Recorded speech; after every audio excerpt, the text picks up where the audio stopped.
Right. Hue, saturation, brightness, color balance. Again, these all do very, very similar things, but right, you can potentially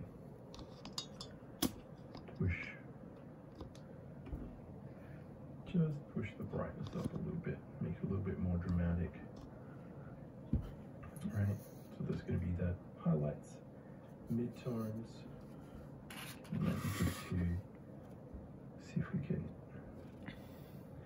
maybe just push them, yeah, a little bit towards the green might be good. And this is probably just going to sort of homogenize the colors a little bit, right?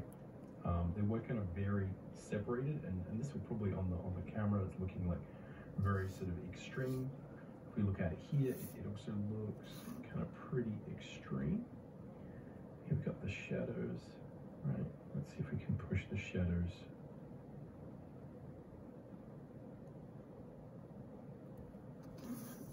Make that. So again, the key is that you need to remember that the goal is not to add a lot of color, right? So again, probably what I'll do after I've done this, right, like really sort of pushing it up. Because again, this is going to appear like sort of very, very sort of vibrant and blown out. Because one of the biggest challenges with working on an iPad is that it has quite good color gamut, right? So it kind of sort of looks pretty good on the iPad, but often if you're looking at it on something else, then the colors can change a little bit, just because the screen is sort of so good and you get sort of focused on it. But yeah, so I think that, right, if we sort of turn that on, turn that off, like I feel like that's giving us a little bit more color vibrancy. So the other things we could do on top of that is, what I do is duplicate that, and then let's do another one. Let's get the saturation down a bit, because I actually want to, for most of it, right, be not quite so saturated. And then we could put a mask on that, right? And then sort of pull out that color vibrancy for the main things that we want. Yeah, but again, it's such a flat image. I haven't added sort of tone or anything like that, so it's very challenging to kind of push it further than that. But just a little kind of thing. That's probably all we should really do with it. Doing more than that is gonna probably start to where the juice is not going to be worth the squeeze, so to speak. I've already spent probably about an hour kind of just messing around with the color. So again, pretty long sort of demo again, but you just refine your understanding of these things as you progress, and I'll sort of get better at developing the sort of workflow for the finishing a little bit more. But you probably don't need most of this stuff, right? If you kind of stick to just sort of what we got here, right? And even just making things, right? Let's sort of get it. See if we can get up a little bit closer. No, I think this one is a bit better. Yeah, so even if you just get rid of most of the extra sort of messing around and most of the extra sort of atmosphere, right? Even that one could probably go down a little bit. Boom. Yeah, so you can basically just keep it very flat and it'll still work really well. Yeah, and you can add a little bit more, and then you come back to it the next day, right? We kind of like push and pull some of this around, right? Figure out exactly which one kind of works best. Yeah, and just mess around with it. But yeah, this is the basic idea. Do a drawing, add some flat color, mess around, and all we're doing is really sort of elevating that drawing, right? That is I guess the key to this sort of process, and you're doing this kind of stuff. It's not necessarily about creating some amazing illustration. You do need to plan illustrations, but if you can kind of just get used to taking your drawings, adding color, like seeing what happens, experiment. You're building, I think, one of the most important muscles with art, which is your ability to just kind of mess around and see what happens and experiment and kind of think, what's wrong with this image, right? Does it need more of this? Does it need more of that? Does it need more color? Does it need more, like, what does it need more of? How do I sort of get more of it? Again, there's like a huge number of ways we could, I guess, make this more interesting. Could play with making the lines a bit thicker, etc., etc. But yeah, anyway, that's it for now on this one. Let me know what you thought of this one. A little bit of me sort of messing around in Procreate. But again, I think that's often how this is done, and that's also something I want to share with you, is that, you know, I've been doing this for ages, and this is like a new software program that, you know, I don't use all day, every day to the same degree I use Photoshop. And yeah, you just mess around. I do this in Photoshop as well, if you see me do these tutorials. And that's kind of part of the process, right? It's really important, as I said, to build that muscle for just kind of playing around with layers, sitting back, sliding sliders, and just checking that final sort of read, right? It's the same thing if you're painting traditionally. We step back from the work, you know, take a break, you come back to it. That allows you to kind of see it fresh. And I think just, again, there is a lot of benefit you get from planning an image, but also just kind of messing around and seeing what you can do with little sketches and other things you kind of create can be super useful too. Anyway, that's all I got for this one. Let me know what you thought of this in the comments down below, and we'll catch you around. Happy drawing.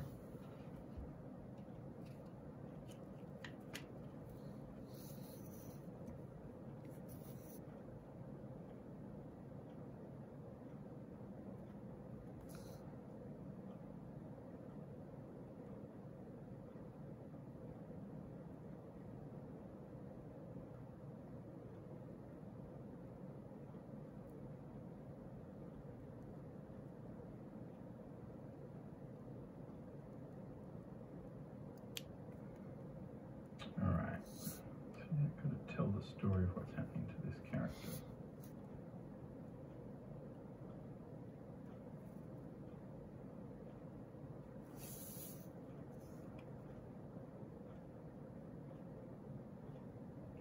Cut this in front, cut this here.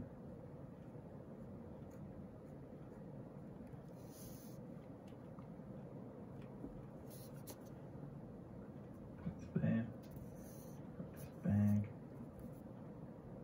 Let's erase this other bag. Whoop.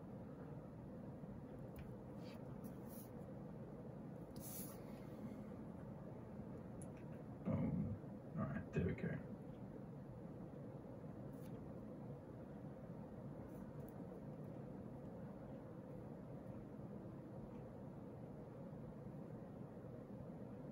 So we got one kind of claw here, and I think another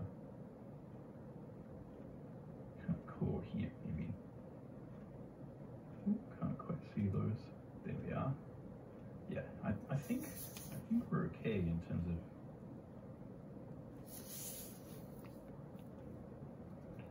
the overall look here. So we can probably switch back here.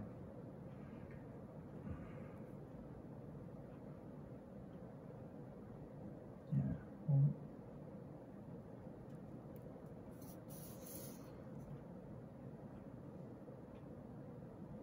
Alright, so we got these in the foreground. I'll probably hit those last. And it might be a good idea to get some kind of small bit of paper so I can cover up some of the stuff. Start to play around more.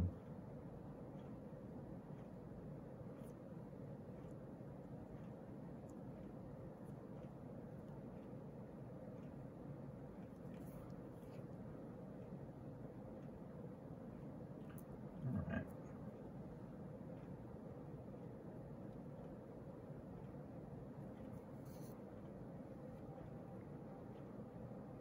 So I also want it to make it clear that there are like lots of these berries that they're picking in these bags here.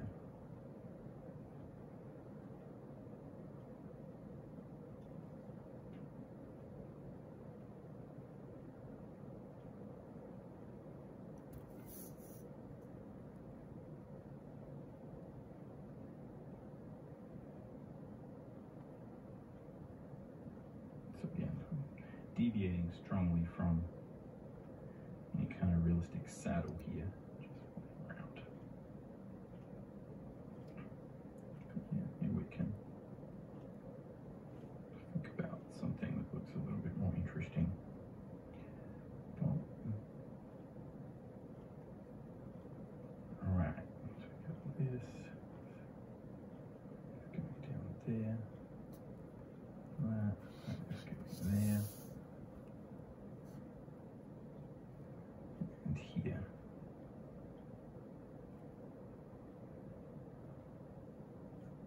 So yeah, we can think about shading this under there.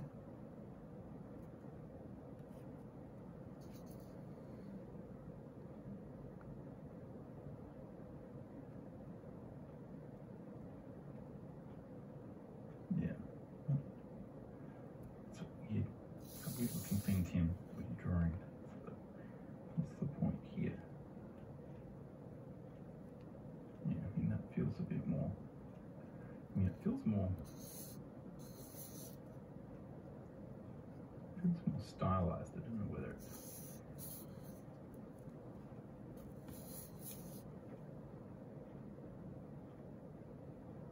yeah, who knows? So yeah, I guess in terms of like sort of why this drawing would exist, I think like, you know, my sort of reason for this type of thing to exist would be much more as a like a development drawing sort of thing. It's like not something that's super quick. Usually do probably a bunch of these and just, you know, see how a particular thing would look. Well, all right, what do we got here? Got this thing. Add some visual complexity.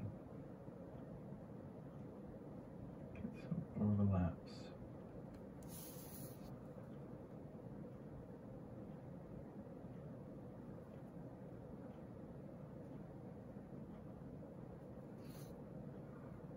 That's not that well drawn. Kind of running out of sharp pencils here.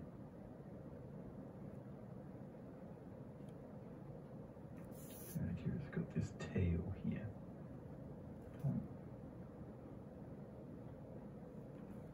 That isn't going to be that well drawn or kind of fully realized. I'm going to probably want to push this branch. All right. Well,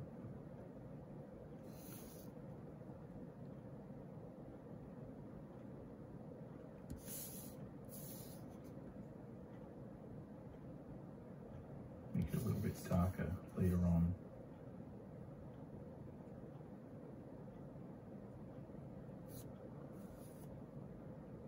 So yeah, I'm not adding tone because I feel like this particular paper could make life really hard. I think it's just going to take a lot of graphite, so it's going to get super dark and smudgy if I don't keep it under control.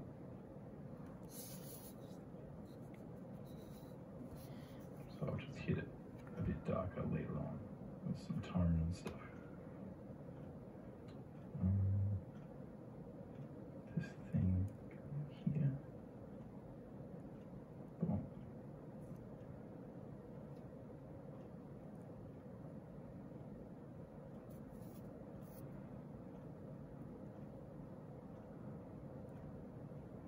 just trying to get a certain amount of visual complexity there with all these different bits and pieces. Right, I want this to kind of be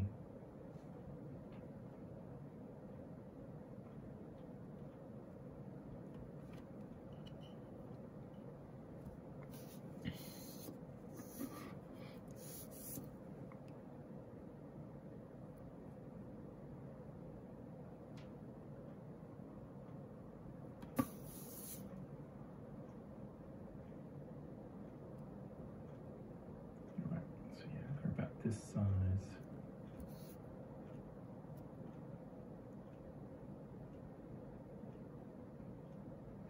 I feel like this kind of image would actually benefit a lot from color. It's probably going to struggle.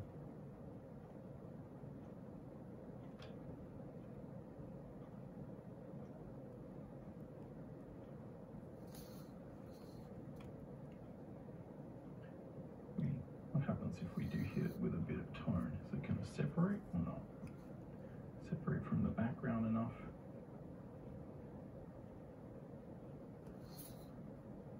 I think here. Boom.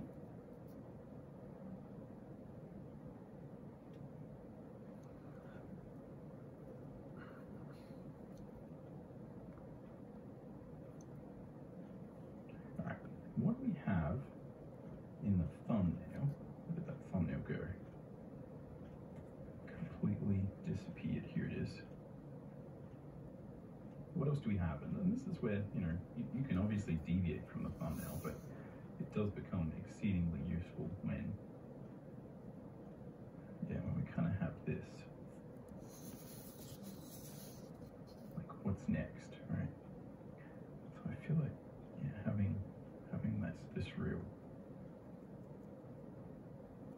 strong line here, super important.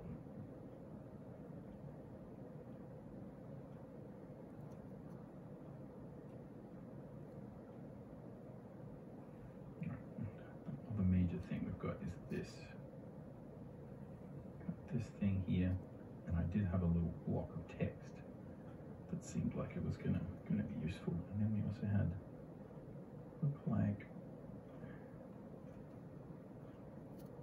a big old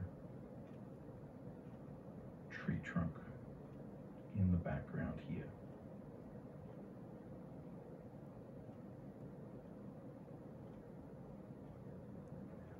So you can see, I mean, I guess one of the things we could kind of talk about here is with this, right, the illusion of complexity, which is just a matter of, you know, constantly overlapping forms. Now, with a quick sort of pencil drawing like this, you know, I guess you could, if you have a style that would support it, you know, this could be the basis for a nice little sort of children's book style.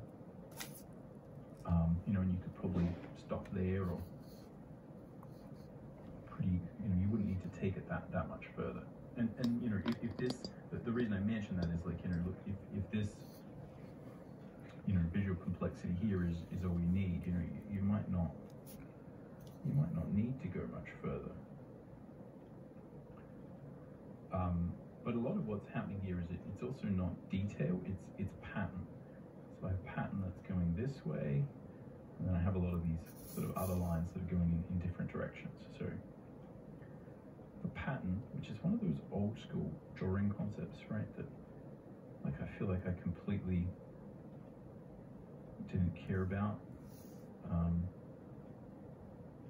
You know, the kind of thing you'd learn about in high school. It's like, well, you've got pattern and texture, and look at how this is happening, and I feel like I just want to draw manga. This seems completely pointless, right?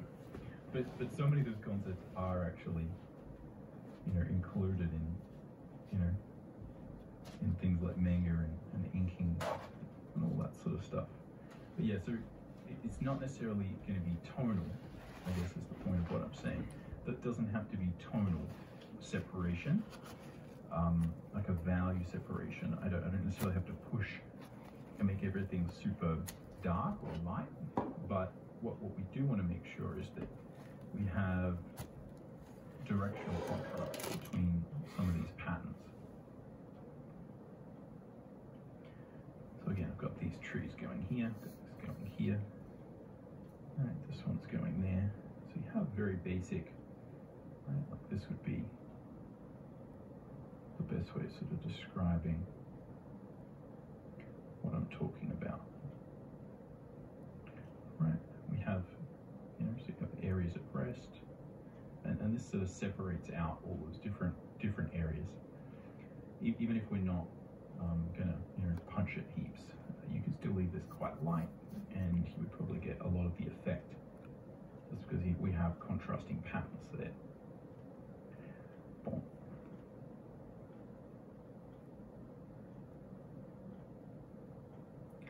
A little bit of subtle tracing of the form to help us understand what's going on.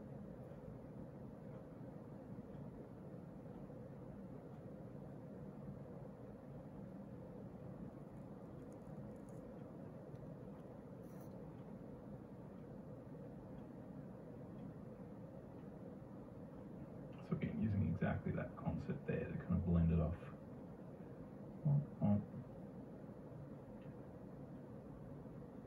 So I keep working this, and I'm not meant to. Don't know what's going on there. All right. Distance. Got some more of these.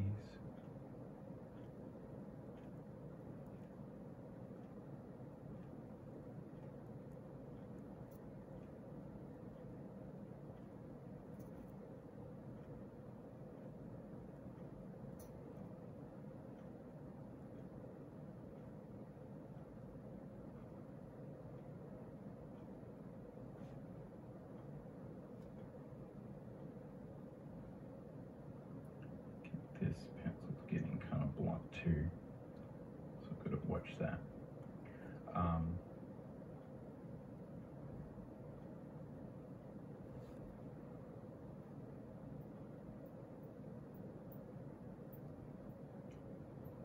Yeah, actually, let me go sharpen. Oh, I might have here's a sharp one.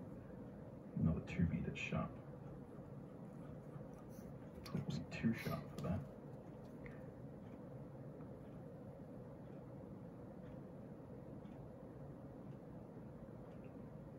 So yeah, we kind of go up. What have we got happening? Need to get rid of this. This is not going to help us. This little mark here.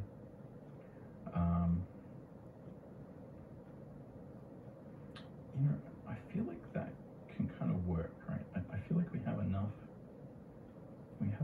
negative space here. I'm going to keep doing this, keep rotating this pencil. I feel like we have enough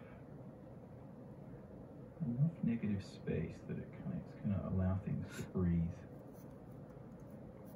So I might just add a bit more stuff. Just try and leave this open a little bit. So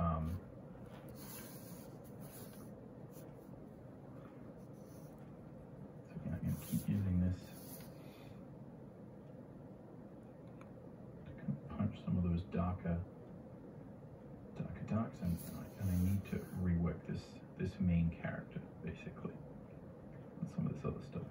So yeah, this is mostly good opportunity for me to draw leaves.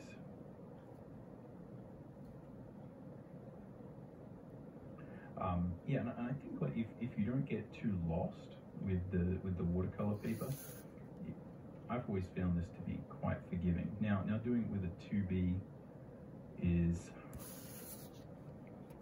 like I think it's just going to be very hard to get a lot of fidelity. So what I would kind of notice is, if I was going to do a comic book page that needed a lot of detail, and I was using this type of pencil, this would need to be like one panel, right? Which you can do, just because of the amount of detail that I'm sort of able to get here is not that much with this type of pencil. So we kind of would have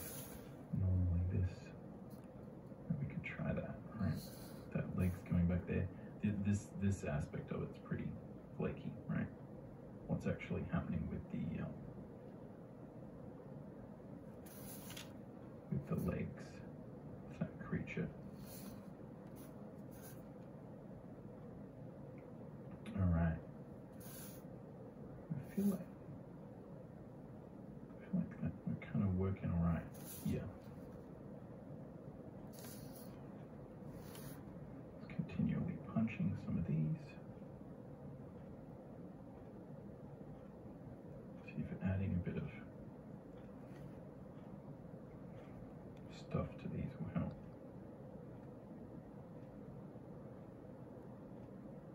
All right.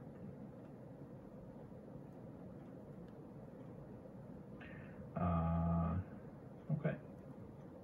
Let's again, just a sketch. We're getting there. Let's see if we can rework this little guy's face a little bit.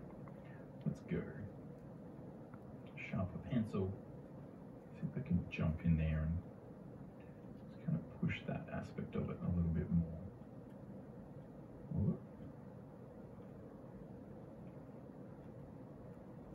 Grab my bit of paper. All right.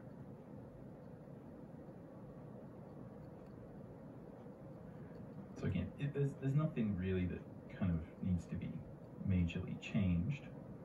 What I'm going to try and do, hopefully this paper will sort of allow me to do this, is, yeah, really see if I can sort of take some of it back and just sort of try and clean it up, right? We had a lot of overlap and other things, and it would be good to just make sure that the hierarchy of detail with the character's face is sort of working.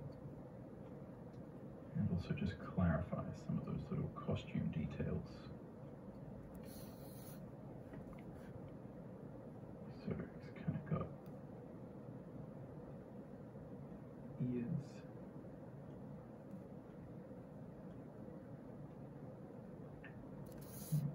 Big kind of head here. Just wanting to kind of push some of these shapes a bit. Might have to go in there and do another pass. This is typically the kind of process I use when I'm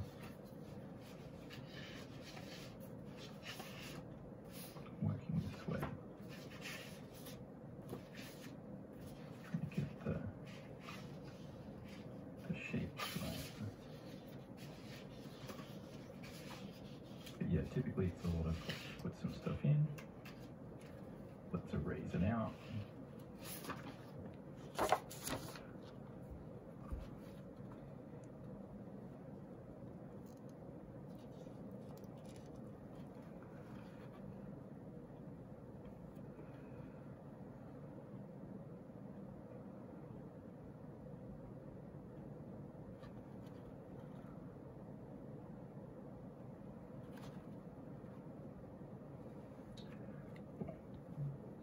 Simplify.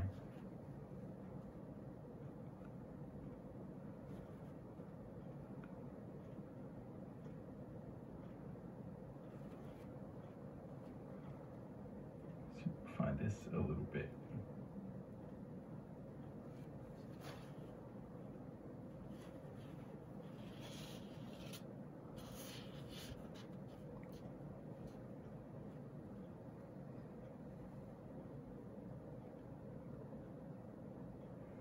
This is where it's really good to, know your characters well, right? It's very easy at this stage to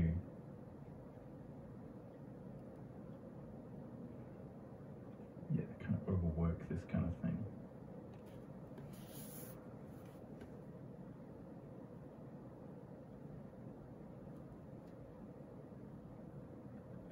So again, there's a bunch of different erasers that you could use for this. There's a bunch of different erasers that I own. I really think it is good to just keep it simple, right? If I just keep this one little pencil and kneadable eraser, everything else is going to be a little bit simpler. So I just want this to be slightly different shape.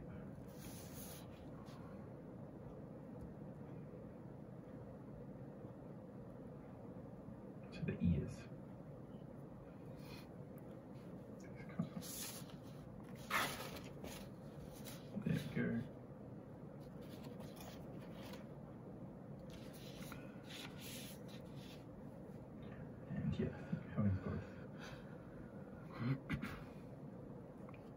background's up. It's like a slightly better look.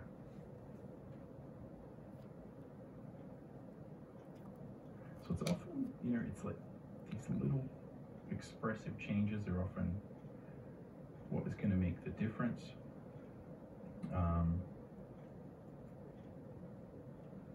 And it's very easy to, through the process of refining and figuring them out, to kind of mess up, right? Like it's very easy doing this to kind of ruin the whole look of it. So you do have to be careful.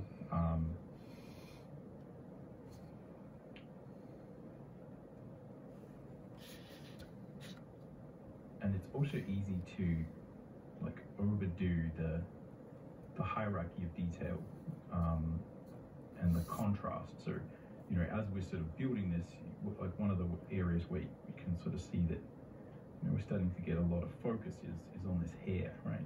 And the hair really doesn't need to or want to be there. And the same with this, right, sort of bag. Right, like there's a lot of visual complexity there, there's a lot of stuff there, and I really want his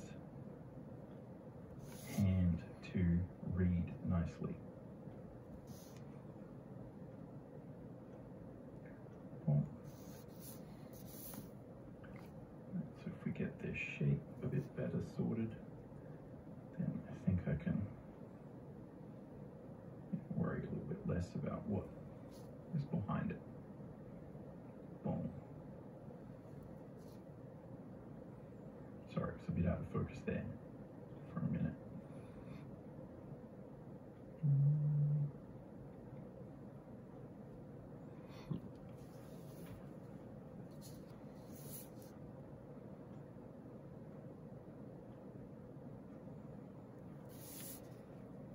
There we go. Again, good to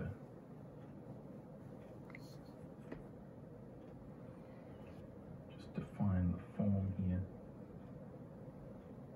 a little bit. This here is,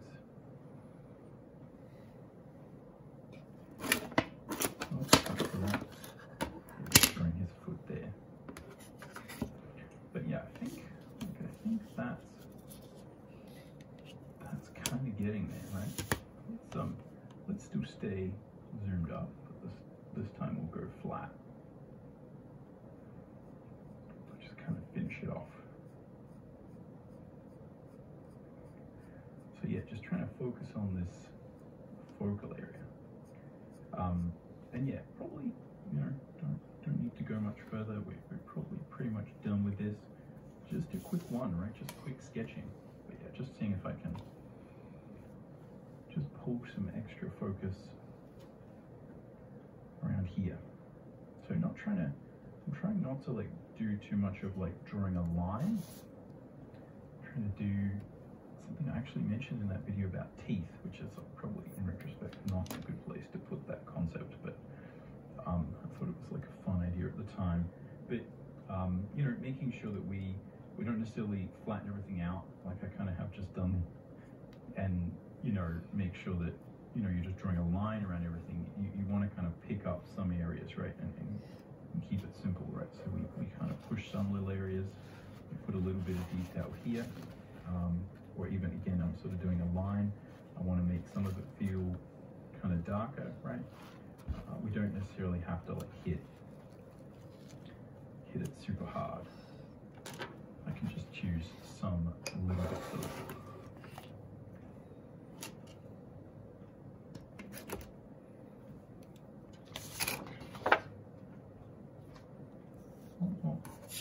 But yeah, I think we're pretty much done. So yeah, just a simple art ritual video this week. Let me know if this one is kind of helping out. Again, the idea behind these kind of videos is just to be like, hey, you know, in order to get better, we all need to be sketching, we all need to be just turning up, creating art. And I think it's really important to, you know, make a ritual out of creation. And even though, you know, I'm sort of a deadline, I'm like, I should be drawing comics, right?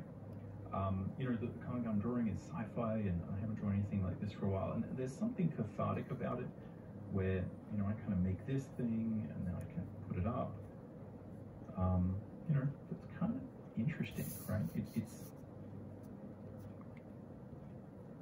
It does make me happier in some ways, to be doing this kind of work, right? Because I rarely do this sort of storybook work these days. I used to do a lot of this stuff. I spent a good portion of my sort of early years thinking that probably one of the things I could do would be, you know, storybook illustration. Just because I just didn't really know anyone doing comics or concept art or anything at the time. It seemed like more of an actual kind of possibility.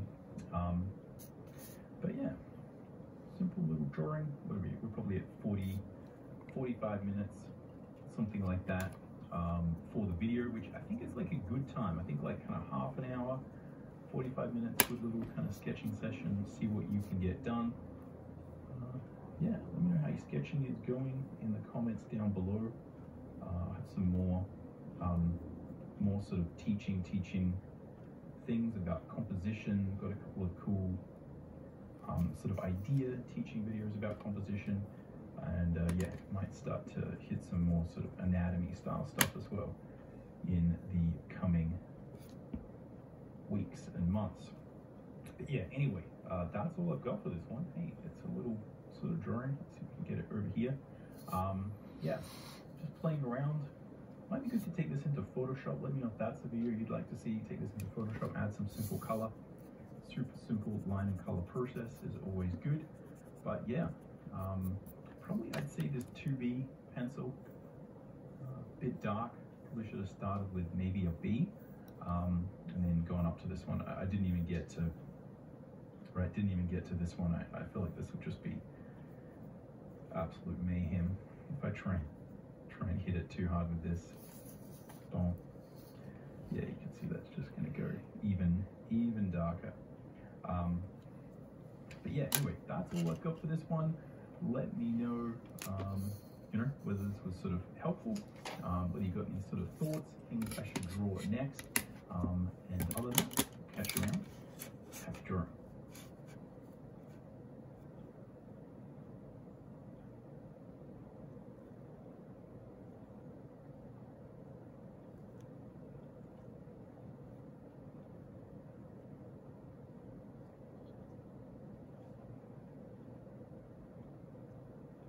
When you're trying to draw characters and figures from your imagination, one of the biggest challenges, one of the hardest things to do is to get the subtlety right. Often what makes a character feel alive and natural is millimeters. It's all the little subtle body positions, and it can be a real challenge to figure out how to reposition those if you get it wrong. Now, understanding photographic or video reference will help you to obviously better your understanding of how the body moves and how action works and the subtleties of what a person is actually doing when they're doing a particular thing, a particular sporting move, a particular martial arts move, or just sitting there. How do people actually hold themselves and feel natural? Reference is important, but on this channel, on the Drawing Codex, mostly what I'm about is drawing from my imagination and teaching you how to do the same thing. When I'm drawing comics or illustration, I need to draw the pose.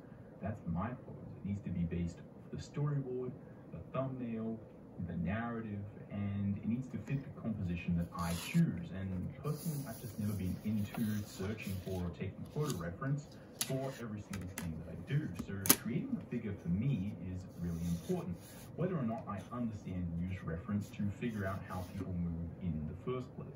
So, to practice this, we're going to draw something cool. We're going to draw Chun-Li in an action pose. And she's got that really cool classic Chun-Li pose where she kind of does a whole bunch of sort of kicks, a whole bunch of sort of question mark kicks. And this is actually a really good way to explore the concept of how we actually move those limbs around and adjust things. And I've got some reference, obviously. I do have some anatomical reference that will kind of remind me where all the muscles are. It's got some skeletal reference as well. And I have, as usual, Andrew Lemis's figure drawing for all it's worth as a framework. And what we're going to do is just sort of look at this as a drawing lesson. Essentially, it's going to be laid back and long, as is usual for the drawing codex. I'm going to dig a little bit into the concepts of what I mean when it comes to drawing from imagination, and how we do use anatomical reference and a good understanding of how the body moves to be able to draw a figure from imagination every single time, and be able to adjust that based on how we feel the pose should go, not necessarily how a photo is telling us it should change. Anyway, this should be a fun little drawing lesson. Hopefully you'll join me. Let's jump in and get started. Alright, welcome to the Drawing Codex. My name is Tim Mcburnie. I've been a professional working artist for over 20 years, and on this channel we're all about drawing cool stuff from our imagination, embracing the challenge of drawing, and mastering the craft of line color illustration. If you want to learn more about illustration or picture making, you can check out my free illustration mini workshop.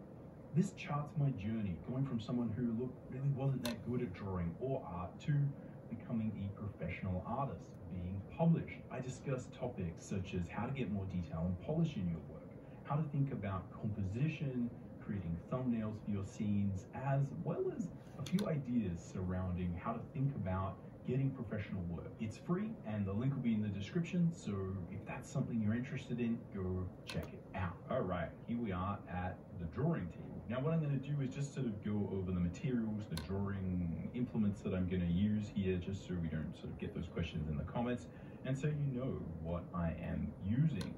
So I have some art books as reference, I have some paper, pencils, I've got some écorché and skeleton models. Now, these écorché and skeletal models are from anatomytools.com.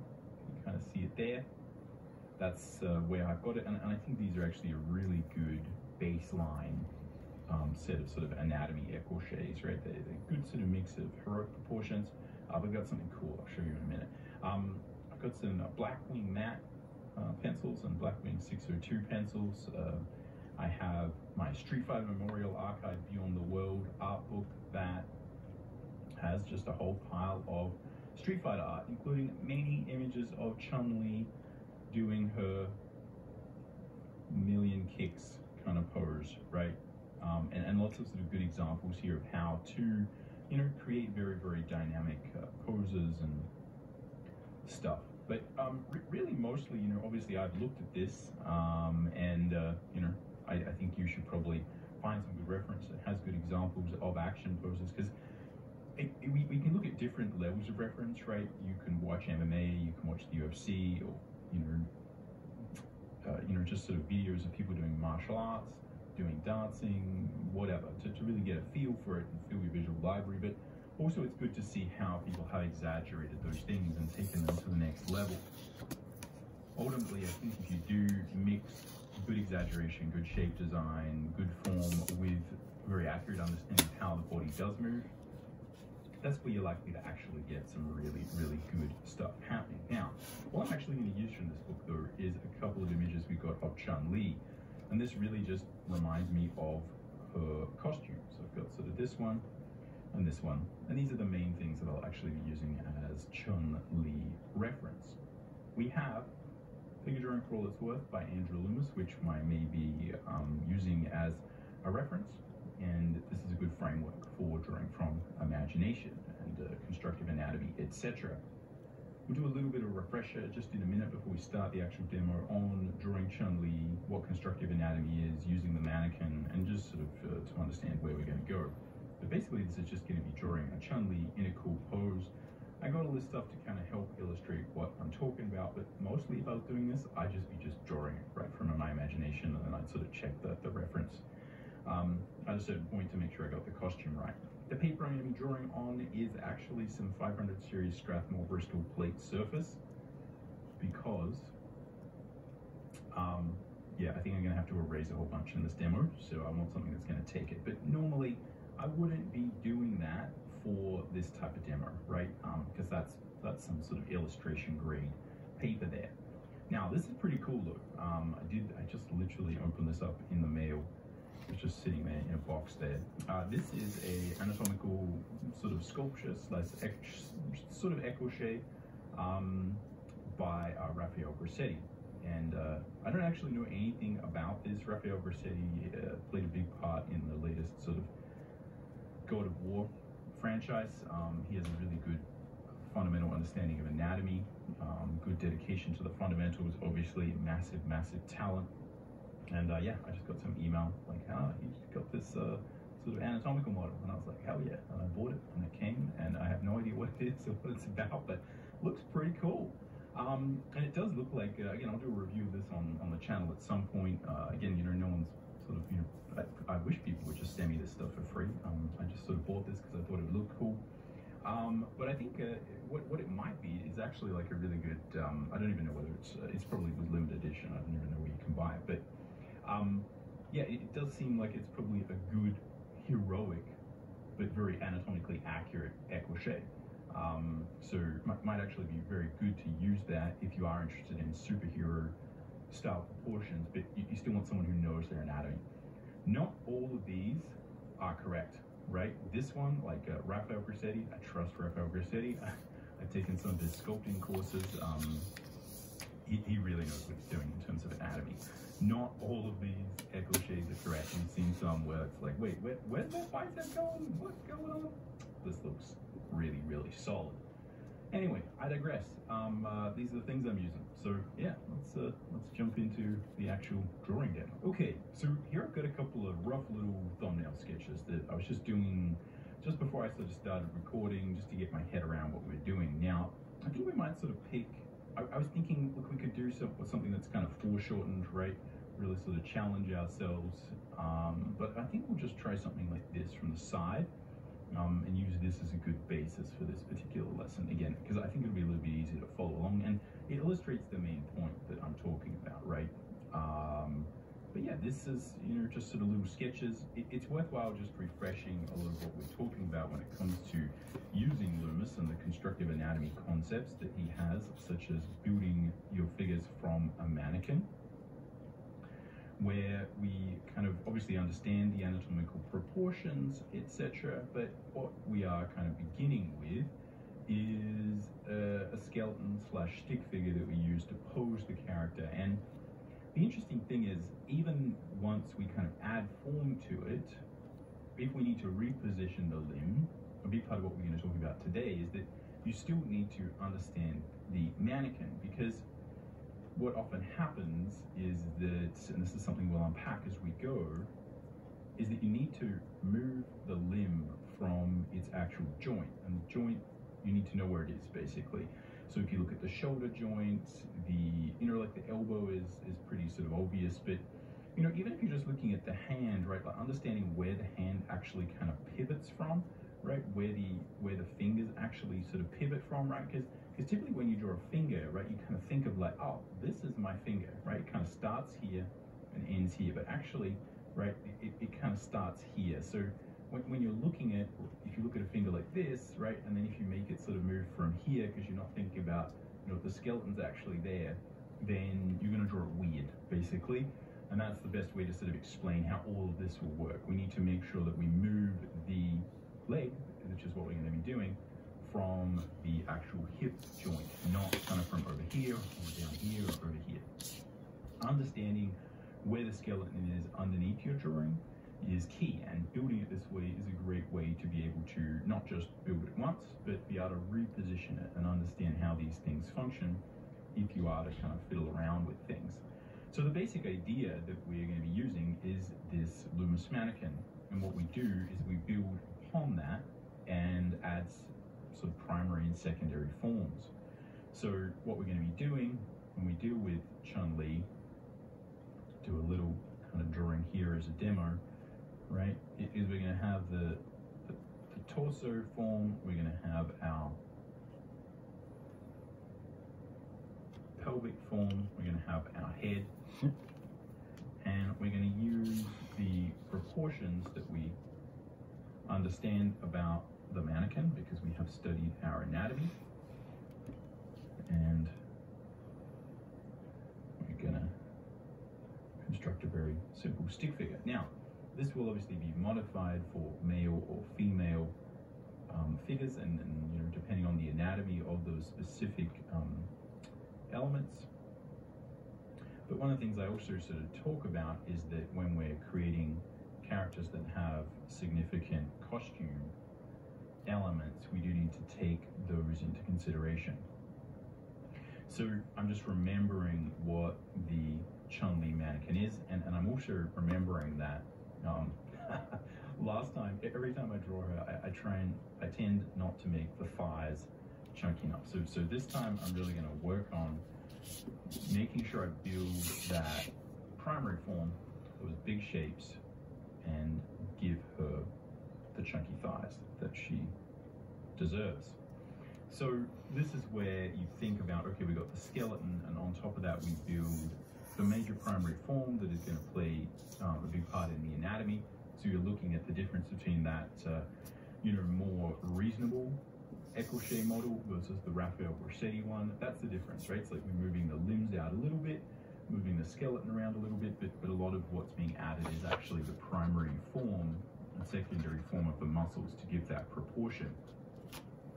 And what I'm always suggesting is that we do that with these things like the big shoulder pads, because that's a major part of the costume.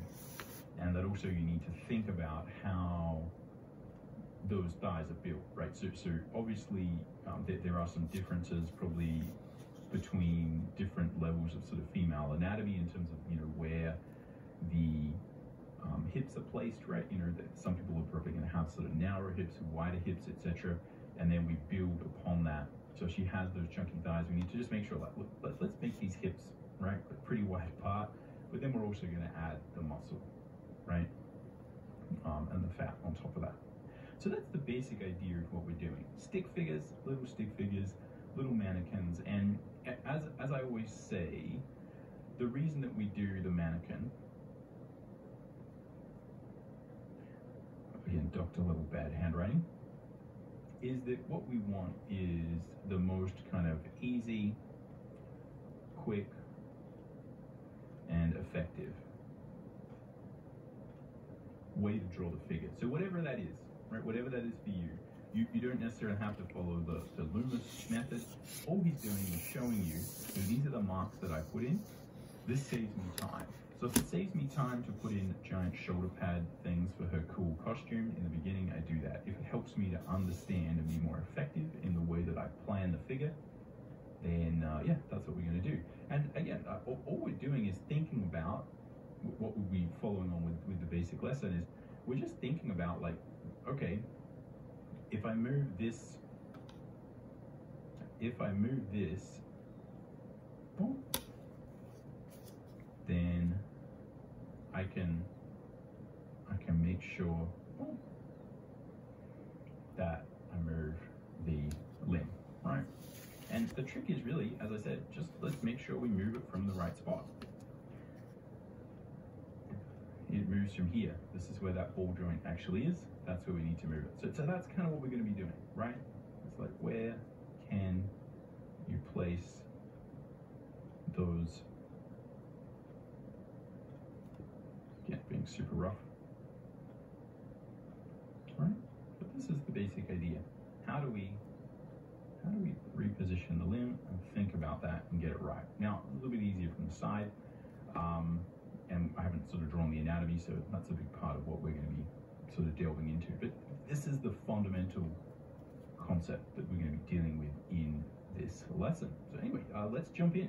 What we're going to do next is look at how we kind of draw the basic pose. So taking these ideas, and we're going to pick this one, I think, and we'll just look at how we construct this using as much sort of fidelity as we can.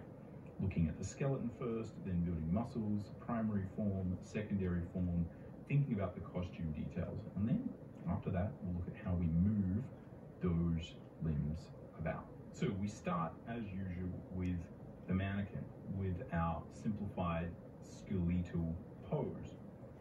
Whatever though is most effective. As I said, you could easily, do a mix of a variety of things.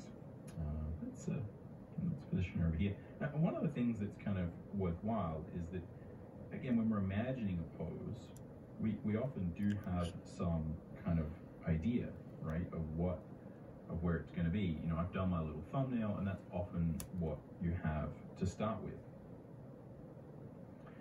So it's good also to just rough in and think about where those things are going to go, because that gives us a good indication of, look, is this going to fit, right? You know, is this going to work? And it's also important to kind of do this in a really rough way, because if we get attached to anything here, it could spell trouble for us.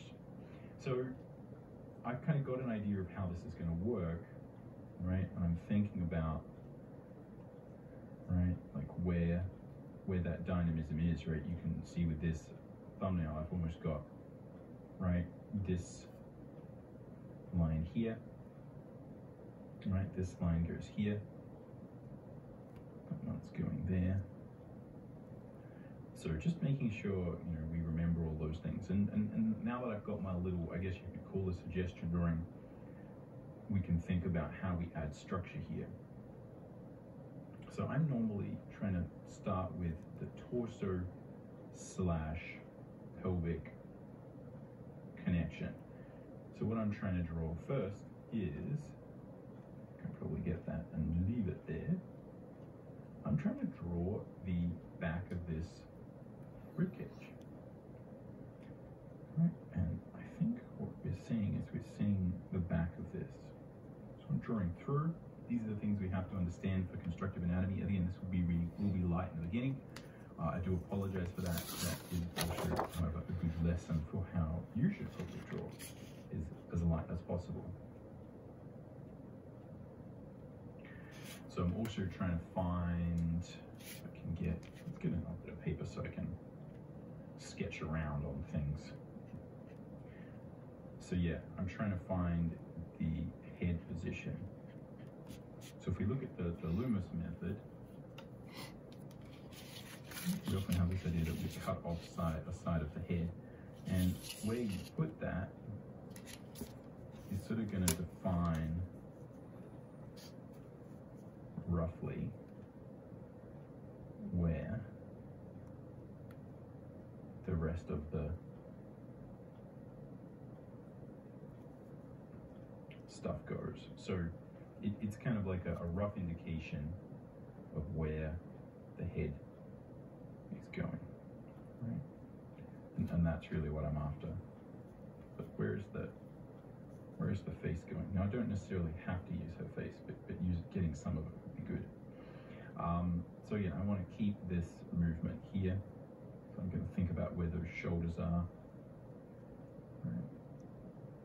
And we have some shoulder blades there, right? That are obviously going to change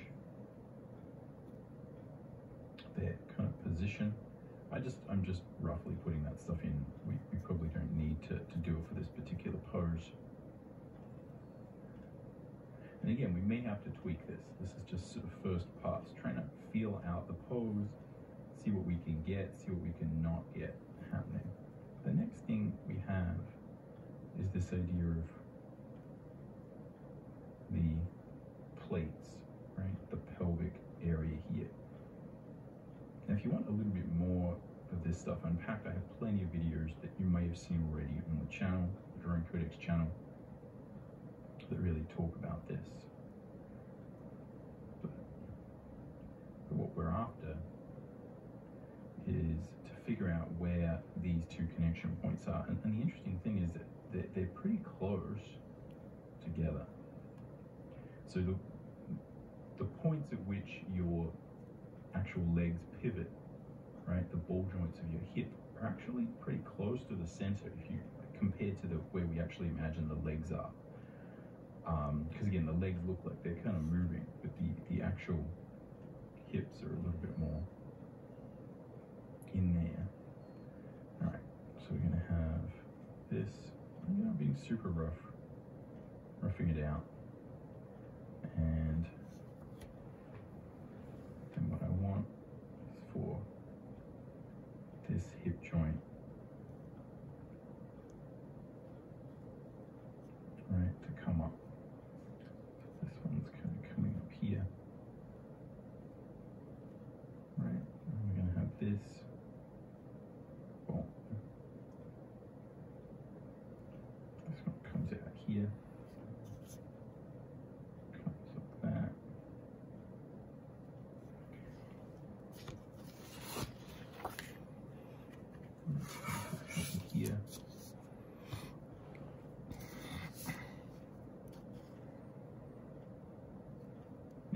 what you'll notice also is I'm not being that anatomically accurate to the skeleton.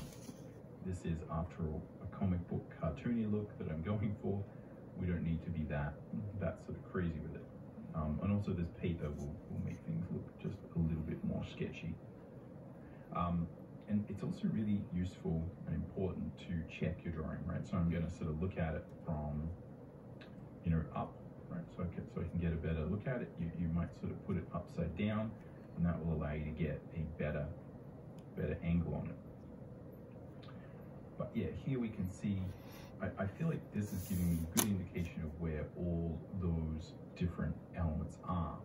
I've got some very basic erasing here that I'm going to do, but this paper will handle a lot. So another part of what I'm probably going to try and do is just hack away, right? And create a bunch of stuff. So the next thing that we would do is, basically add the secondary and primary form. So we've sort of got this skeleton and the proportion down, hopefully, but a lot of that proportion also will be influenced and we'll be able to inform it through adding primary form. So if we add primary form, which is just the big chunkiness,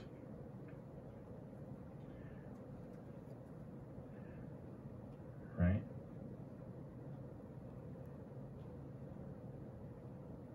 Think about, here's my leg joint. Here's my other leg joint.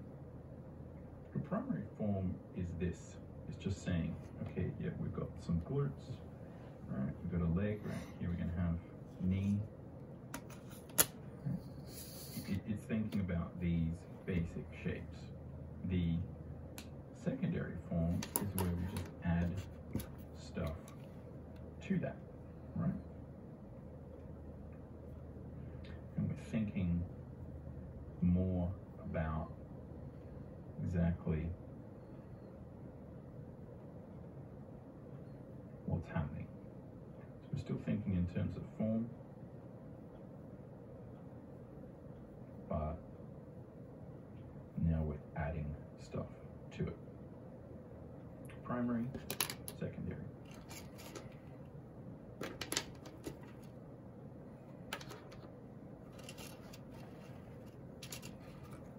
So let's think about that.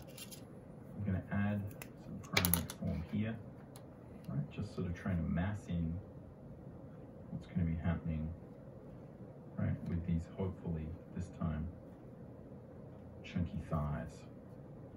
Right, so we've got the waist, and we're going to have different sort of levels of what's happening with these glutes. But this is also where we can start to look at and think about some of the anatomical reference. But for now, I'm just going to sort of rough it in, see what we can do.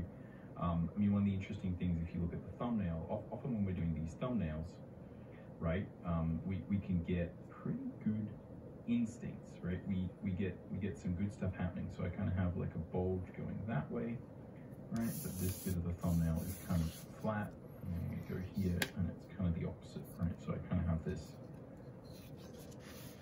right, opposition, flat, flat, curved, curved.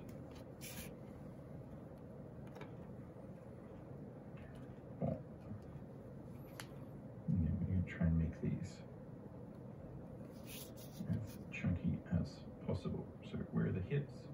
Hips are probably getting a little bit lost here, but still you can see I'm trying to, right, get these different bits to look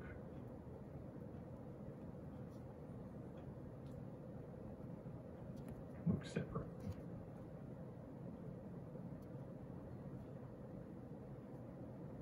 All right.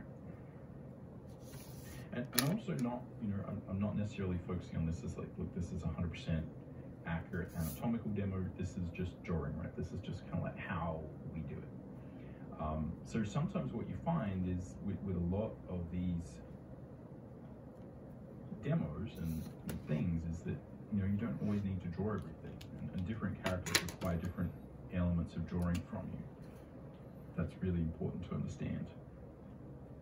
right? So I've got my primary form here, getting calf, straight, and I think we're going to have basically her foot up like this. Although, again, you know, it depends how much foreshortened rate this might be sort of going away from us a little bit. We might have to make that a little bit longer. These are the subtleties of the proportion that we need to kind of pay attention to.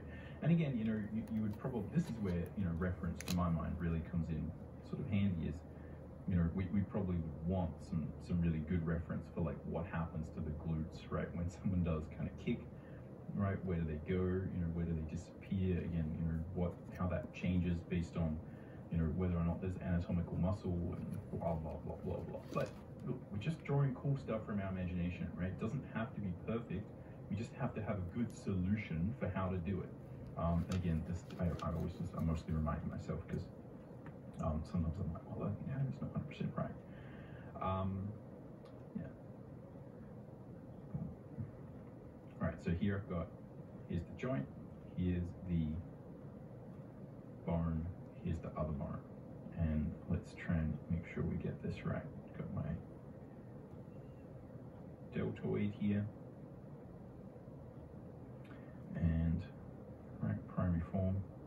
Often what you find as well is that, like, you know, the more advanced you get with this, the easier it is for you to kind of add a little bit of primary and a little bit of secondary form at the same time, right? This is often what happens, right? We can, you know, try and do a bunch of things at once, right? So, but in the beginning, it's better to start with, like, let's do primary, let's do secondary. So, you know, as an example, right, if I was drawing primary form here, I'd be like, okay, there's the deltoid, right, there's the bicep, tricep, you've got the forearm, right, we've got this. Whereas the more sort of advanced you get, the more you can say, well, I can kind of imagine where those primary forms are going to be. And what I'm going to do is try and get a jump on, right, what's happening with this form, because that, again, can be a good way to get some good sort of dynamism in there. And again, I'm probably going a bit too crazy with her sort of anatomy. I feel like her shoulders are a little bit broad. We'll kind of see how we go. But again, you know, that's kind of her character, right? So we'll look at how the anatomy of the back actually works as well. Even though, as I said, we probably don't need to, right? We probably don't need to do that. I'm going to have, right, that. Right, hair stuff and something going out there. Be surprised also the degree to where having these little flowy things really kind of helps. So you can see here that this secondary form I've added is not necessarily correct. Again, we probably would have more contraction of the bicep, right? The deltoid here is going to be flatter, etc. But it's giving us a start, right? And sometimes that's kind of what we need. Anyway. I'm just sort of playing around, you know, thinking about what is going to work, what's not. Right, obviously she's going to have big kind of shoulder pads here, and that might actually affect what we kind of see of her face, right? We might just see her head. And this is where, again, you start to change the pose, right? You can see there, the way I've done it, you know, you're not actually seeing a lot of her face, so that's kind of fine. But that can be something that you want to change in the pose. And this is why doing little thumbnails, adjusting your pose, being able to tweak this is so important, right? Because I could, if I wanted, understand where the fulcrum of the neck is, right? And maybe we could sort of move her chin up or whatever, but again, she's fighting, she should have chin down, right? You know, that's sort of what should happen. So yeah, you know, obviously we're gonna try and be somewhat realistic with it. If you want to have your chin up when you're fighting people, guys, that's one of the things you learn from watching a lot of UFC. All right, I digress. What are we doing? drawing the basic pose here, right? Again, this is getting challenging for me to properly see. So you can see that I'm massing in, right? I'm being rough with it.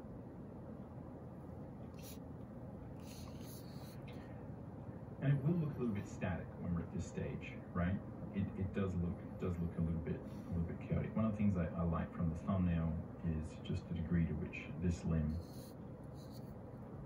right, is like this hand is much more up, sort of covering her face, right? That feels to me like that's a little bit more legit, right? This hand needs to be up, covering the face. And yeah, but again, I feel like, you know, that's kind of the basic pose done. Now, important here to understand, right, as we look at moving these limbs around, what I'm gonna, you know, sort of look for and track is, and this is, look, I just need to reiterate this. This is comic book anatomy, right? Like, this is me being like, I think like this is where the glutes go. Again, so important to actually, you know, do proper research if you're actually gonna, you know, want to, you know, maybe do this as a cover or whatever. But when I'm just doing panel to panel to panel, you know, this is typically the type of, you know, detail where I'll just leave it, right? Kind of does the job. It's okay. So I'm going to check basic proportion. I'm going to do a few things that I think are important before we move on. But yeah, as I was just saying, make sure we understand like where these fulcrum points are, right? Bump, bump, bump. Right, they really are kind of here. Right, that's sort of where they are, I think, at least, or somewhere around there. And then, and again, what we're looking at there is these joints, right? These ball joints there. So if you imagine, like, you know, where the leg is, typically, if we look at the anatomical écorché, it's going to be important. Whoa. And I'm always like, should I glue the arms back on? But it can actually be useful not to have the arms there.